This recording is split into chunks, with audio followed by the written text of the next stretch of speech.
श्री गणेशाय नमः। श्री विष्णु पुराण का मैं दूसरा अध्याय का पाठ करने चल रहा हूँ।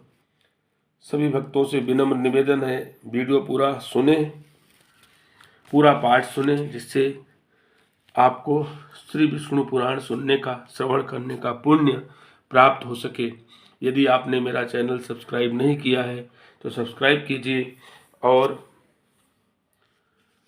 श्री रामचरितमानस का पाठ, गीता के अध्याय, शिव पुराण, चाणक्य नीति, सुंदरकांड सब श्रवण करने का पुण्य प्राप्त कीजिए। आइए शुरू करते हैं। श्री विष्णु पुराण दूसरा अध्याय। श्री पराशर जी बोले, जो ब्रह्मा, विष्णु और शंकर रूप से जगत की उत्पत्ति, स्थिति और संहार के कारण हैं तथा अपने भक्तों को संसार सागर से तारने वाले हैं, उन विकार रहित तो शुद्ध अविनाशी परमात्मा सर्वदा एक रस सर्व विजयी भगवान वासुदेव विष्णु को नमस्कार है, जो एक होकर भी नाना रूप वाले हैं, स्थूल सूक्ष्म हैं, अव्यक्त एवं व्यक्त रूप हैं तथा अपने अनन्य भक्तों की मुक्ति के कारण हैं। उन श्री विष्णु भगवान को नमस्कार है, जो विश्व रूप प्रभु विश्व की उत्पत्ति, स्थिति और संहार के मूल कारण हैं। उन परमात्मा विष्णु भगवान को नमस्कार है, जो विश्व के अधिष्ठान है, अति सूक्ष्म से भी सूक्ष्म है, सर्व प्राणियों में स्थित पुरुषोत्तम और अविनाशी हैं, जो परमार्थतः वास्तव में अति निर्मल ज्ञान स्वरूप हैं, किंतु अज्ञानवश नाना पदार्थ रूप से प्रतीत होते हैं, तथा जो काल स्वरूप से जगत की उत्पत्ति और स्थिति में समर्थ एवं उसका संहार करने वाले हैं। उन जगदीश्वर, अजन्मा, अक्षय और अव्यय भगवान विष्णु को प्रणाम करके तुम्हें वह सारा प्रसंग क्रमशः सुनाता हूँ, जो दक्ष आदि मुनि श्रेष्ठों के पूछने पर पितामह भगवान ब्रह्मा जी ने उनसे कहा था।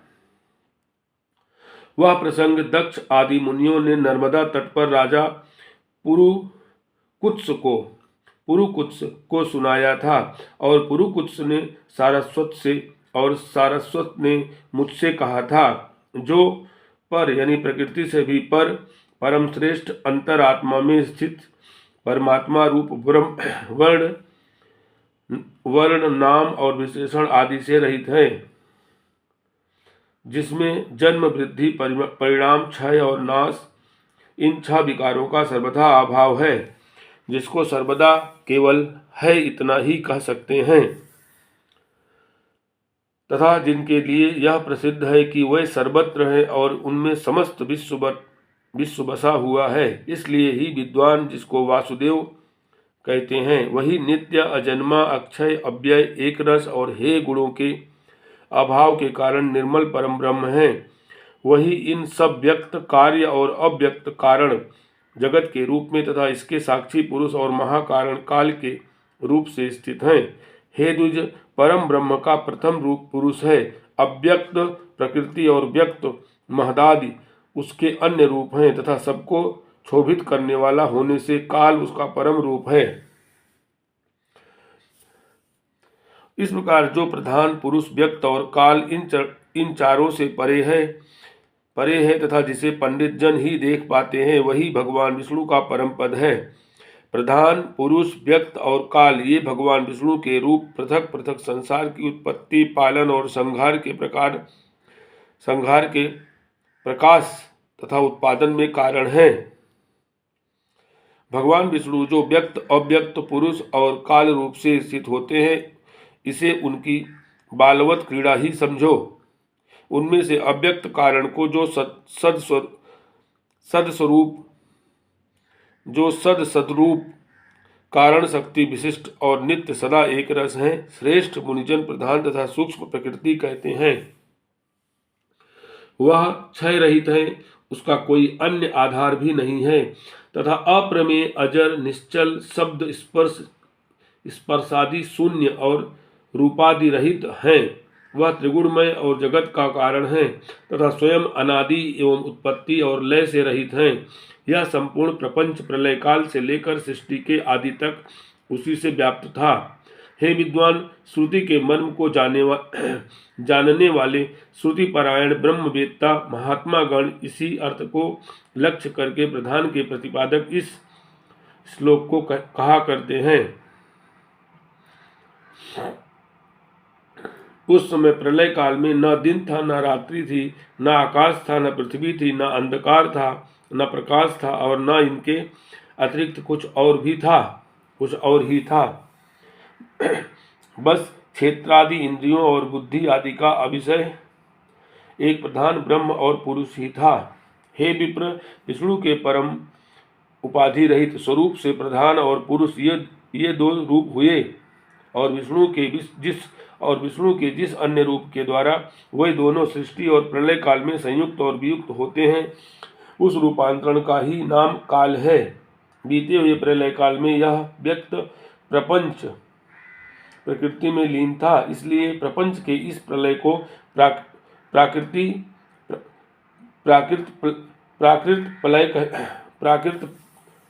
प्रलय कहते हैं। हे द्विज, काल रूप भगवान अनादि हैं, इनका अंत नहीं है, इसलिए संसार की उत्पत्ति, स्थिति और प्रलय भी कभी नहीं रुकते, प्रवाह रूप से निरंतर होते रहते हैं। हे मैत्रेय, प्रलय काल में प्रधान प्रकृति के साम्यावस्था में स्थित हो जाने पर और पुरुष के प्रकृति से पृथक स्थिति हो जाने पर विष्णु भगवान का काल रूप इन दोनों के धारण करने के लिए प्रवृत्त होता है। तदंतर सर्ग काल उपस्थित होने पर उन परम ब्रह्म परमात्मा विश्वरूप सर्वव्यापी सर्वभूतेश्वर सर्वात्मा परमेश्वर ने अपनी इच्छा से विकारी प्रधान और अविकारी पुरुष में प्रविष्ट होकर उनको क्षोभित किया। जिस प्रकार क्रियाशील न होने पर भी गंध अपनी सन्निधि मात्र से ही मन को क्षोभित कर देता है, उसी प्रकार परमेश्वर अपनी सन्निधि मात्र से ही प्रधान और पुरुष को प्रेरित करते हैं। हे ब्राह्मण, वह पुरुषोत्तम ही इनको क्षोभित करने वाले हैं और वही ही क्षुब्ध होते हैं तथा संकोच, साम्य और विकास क्षोभ युक्त प्रधान रूप से भी वही ही स्थित हैं। ब्रह्मादि समस्त ईश्वरों के ईश्वर वही विष्णु ही समविष्ट व्यष्टि रूप ब्रह्मादि जीव रूप तथा महत्व रूप से स्थित है। हे दुष्श्रेष्ठ, सर्ग काल के प्राप्त होने पर गुणों की साम्यावस्था रूप प्रधान जब विष्णु के क्षेत्रज्ञ रूप से अधिष्ठित हुआ तो उससे महत्व की उत्पत्ति हुई। उत्पन्न हुए महान को प्रधान तत्व ने आवृत किया। महतत्व सात्विक, राजस और तामस भेद से 3 प्रकार का है, किंतु जिस प्रकार बीज छिलके से संभाव से ढका रहता है, वैसे ही यह त्रिविध महतत्व प्रधान तत्व से सब ओर व्याप्त है। फिर त्रिविध महतत्व से ही वैकारिक यानी सात्विक, तेजस यानी राजस और तामस भूतादि 3 प्रकार का अहंकार उत्पन्न हुआ। हे महामुने, वह त्रिगुणात्मक होने से भूत और इंद्रिय आदि का कारण है, और प्रधान से जैसे महतत्व व्याप्त है, जैसे ही महतत्व से वह अहंकार व्याप्त है। भूतादि नामक तामस अहंकार ने विकृत होकर शब्द तन मात्रा और उससे शब्द गुण वाले आकाश की रचना की। उस भूतादि तामस अहंकार ने शब्द तन्मात्र रूप आकाश को व्याप्त किया। फिर आकाश ने विकृति होकर स्पर्श तन्मात्रा को रचा। उससे बलवान वायु हुआ, उसका गुण स्पर्श माना गया। शब्द तन्मात्रा रूप आकाश ने स्पर्श तन्मात्रा वाले वायु को आवृत किया है। फिर वायु ने विकृत होकर रूप तन्मात्रा की सृष्टि की। वायु से तेज उत्पन्न हुआ, उसका गुण रूप कहा जाता है। स्पर्श तन्मात्रा रूप वायु ने रूप तन्मात्रा वाले तेज को आवृत किया। फिर तेज ने भी विकृत होकर रस तन्मात्रा की रचना की। उस रस तन्मात्रा रूप से रस गुण वाला जल हुआ। रस तन्मात्रा वाले जल को रूप तन्मात्रा में तेज ने आवृत किया। जल ने विकार को प्राप्त होकर गंध तन्मात्रा की सृष्टि की। उससे पृथ्वी उत्पन्न हुई है, जिसका गुण गंध माना जाता है।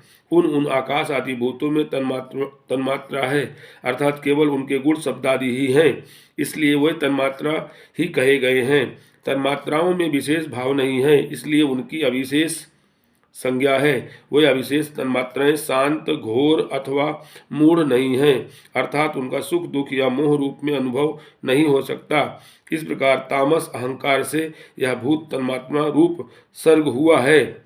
10 इंद्रियां तेजस अर्थात राजस अहंकार से और उनके अधिष्ठाता देवता वैकारिक अर्थात सात्विक अहंकार से उत्पन्न हुए कहे जाते हैं। इस प्रकार इंद्रियों के अधिष्ठाता 10 देवता और 11वां मन वैकारिक है।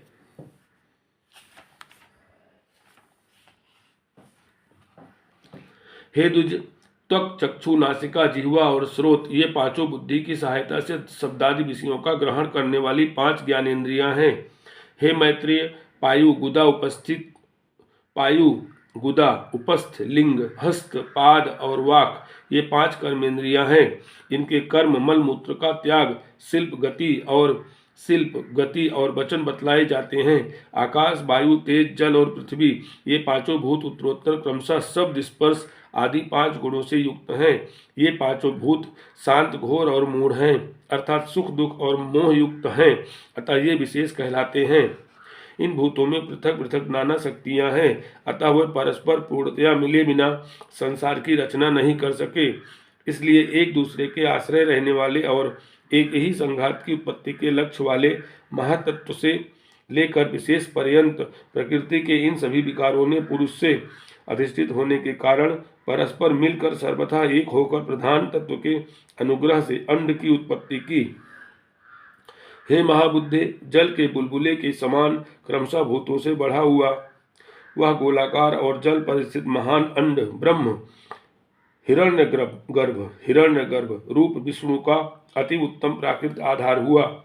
उसमें वह अव्यक्त स्वरूप जगतपति विष्णु व्यक्त हिरण्यगर्भ रूप से स्वयं ही विराजमान हुए।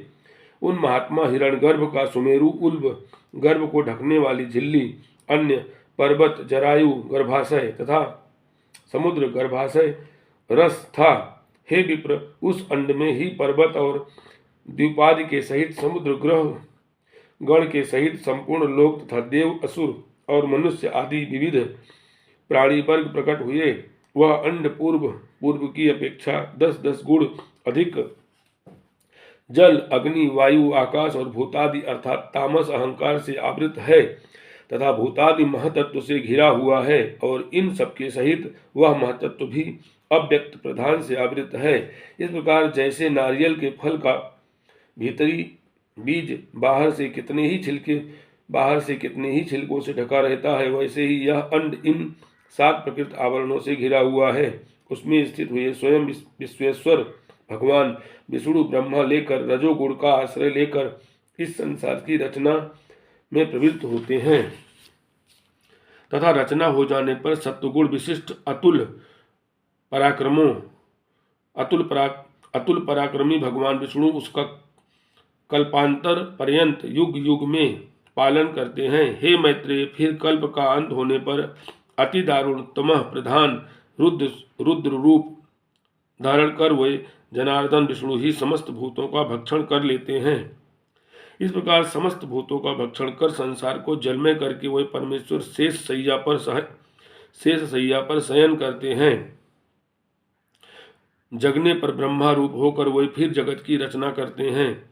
वह एक ही भगवान जनार्दन जगत की सृष्टि, स्थिति और संहार के लिए ब्रह्मा, विष्णु और शिव इन तीनों संज्ञाओं को धारण करते हैं। वे प्रभु विष्णु सृष्टा यानी ब्रह्मा होकर अपनी ही सृष्टि करते हैं, पालक विष्णु होकर पाल्य रूप अपना ही पालन करते हैं, और अंत में स्वयं ही संहारक शिव तथा स्वयं ही उपसंहृत लीन होते हैं।